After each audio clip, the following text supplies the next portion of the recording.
Good evening, Dr. Evelyn and my fellow friends. I'm Lim Suchin from Group B is here to present K6. These are the list of my group member. The title of the journal is The Contradictions of Export Lift Growth by Thomas I. Paley. Our conclusion is all countries must pull together for a major change of the global economy from export lift growth to domestic demand lift growth, as there is changed condition in both emerging markets and developed countries, where the growth of emerging market will impede economic recovery in developed countries. This conclusion was taken based on the combination of 4 conclusions stated on the articles. The first premise is countries that try to export their way out of demand shortage has damaged their neighbor by plunder demand and employment.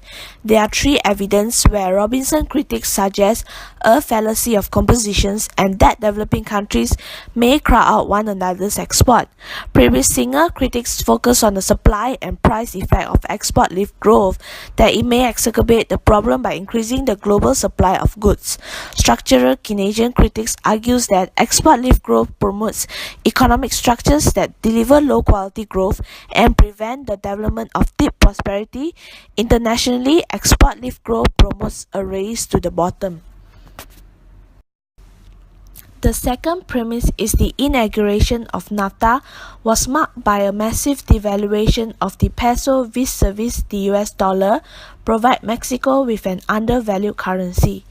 The third premise is the NAFTA corporate globalization model has damaged developed economies via deindustrializations and the creation of international financial imbalance, as well as undermining the wage productivity growth link that undermines the coherence of the domestic income and demand generation process. The fourth premise is, even if China has done well, participants like Mexico has been less successful. Mexico has not recovered its strong economic performance. GDP growth has been sluggish, labor productivity is unchanged, and total factor productivity growth has been negative. The fifth premise is export lift growth strategy is exhausted because of changed condition in both developing and developed economies. The evidence is based on the financial crash of 2008 and Great Recessions that has created overarching global demand shortage, followed by the US economy, which is debt saturated, Europe is constrained by fiscal austerity, and Japan that suffer from weak internal demand. All this combination augurs for stagnation in the industrialized economies. The sixth premise is emerging market economies face structural impediments that make collective export lift growth impossible. There are 5 evidence, which are debt saturation of US consumers, relative size of the emerging market economies, declining relative price of manufactured goods, globalization critics terms the global race to the bottom, and the last, which is the China adoption of an exported growth strategy.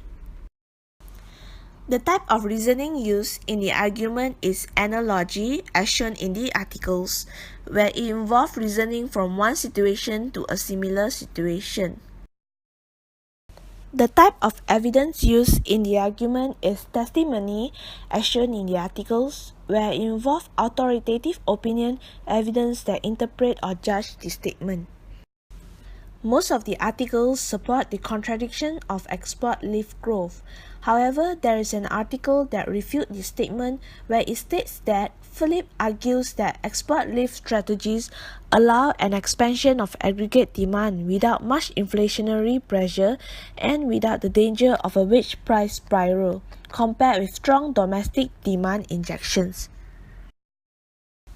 That's all for me. Thanks for listening. Thank you.